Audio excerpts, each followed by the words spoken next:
Hey guys, welcome back to another video. Once again, we will be exploring true horror stories taken directly from various Reddit pages. For those who are new to the channel, I will be adding software to my voice to make it a little scarier, so don't be confused when I sound a little different. If you guys enjoy the video, be sure to subscribe, it really does help the channel grow. Without further ado, let's get started. The Devil Wears My Dad's Face. When I was 8 years old, I learned how to read the air in a room. Some kids memorized multiplication tables or played make-believe. I learned to gauge the weight of silence, to recognize the sharpness of footsteps on the floor, to interpret the tone of a sigh. It became second nature, a skill I didn't even know I had until much later. Survival has a way of teaching you things without asking if you're ready to learn. My father wasn't always angry. At least I don't think he was. I have vague memories of him sitting in his recliner, a cigarette balanced between his fingers, laughing at something on the television. Those moments were rare, though, and as I grew older, they felt more like pieces of someone else's life that I had accidentally wandered into. The man I remember most clearly was the one who filled every corner of our house with his rage. It wasn't the kind of anger that exploded all at once. No, it was slower than that.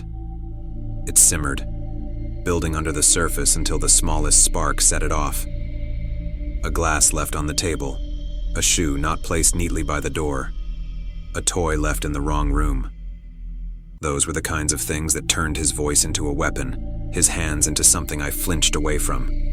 My mother never got in the way. She had learned her lessons long before I was old enough to notice. She kept her head down, her voice quiet, her movements careful.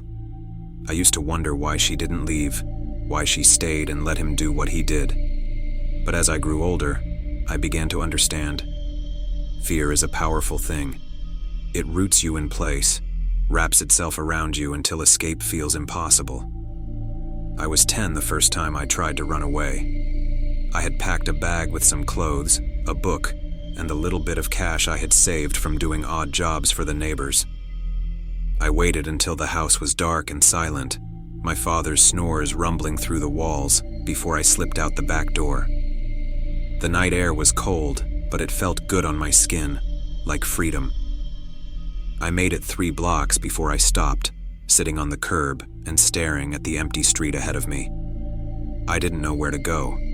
I didn't know who to call. I sat there until the sun started to rise, then I walked back home. He never found out about that night. If he had, I don't know what he would have done. The thought of it kept me from trying again. By the time I was 14, I had learned how to stay out of his way. I spent most of my time in my room, the door closed and locked whenever I could get away with it. I kept my music low and my movements quiet. When he was home, I tried to become invisible. Sometimes it worked. Other times, it didn't matter what I did. He would find me anyway, his voice sharp and cutting, his hands heavy and unrelenting. One night he came home drunk. That wasn't unusual, but something about the way he moved that night scared me more than usual. He stumbled through the house, slamming doors and muttering under his breath.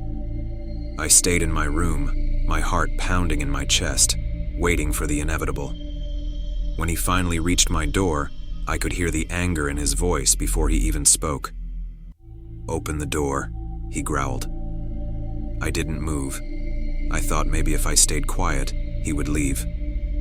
I said, "Open the door." The doorknob rattled, then shook harder as he tried to force it open. I pressed myself against the far wall, my hands trembling. "I know you're in there," he shouted. "Open this door right now, or I swear—" The sound of wood splintering filled the room as he kicked the door open. I froze, unable to move as he stepped inside, his face twisted in fury. "What the hell is wrong with you?" he demanded, his words slurred. "You think you can lock me out of my own house?" I opened my mouth to speak, but no words came out. My throat felt like it was closing, my chest tightening as panic took over. He stepped closer, his hand raised. I flinched, bracing for the impact, but it never came.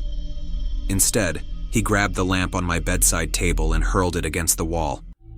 The sound of shattering glass made me jump, tears streaming down my face as I curled into myself. "Clean it up," he said, his voice cold. Then he turned and walked out, leaving the door hanging off its hinges.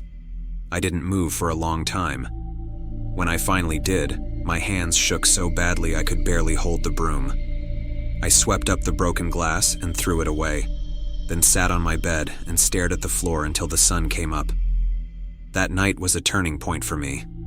I realized then that I couldn't keep living like this. I didn't know what the future held, but I knew I had to find a way out. I started saving money, taking on any job I could find. I spent hours at the library, researching ways to get emancipated, looking up shelters and resources for kids like me. It wasn't easy. It took years of planning and waiting, of pretending everything was fine while I worked toward my escape. But eventually I did it. I packed a bag and left, this time for good. I found a shelter that helped me get back on my feet, helped me start a new life.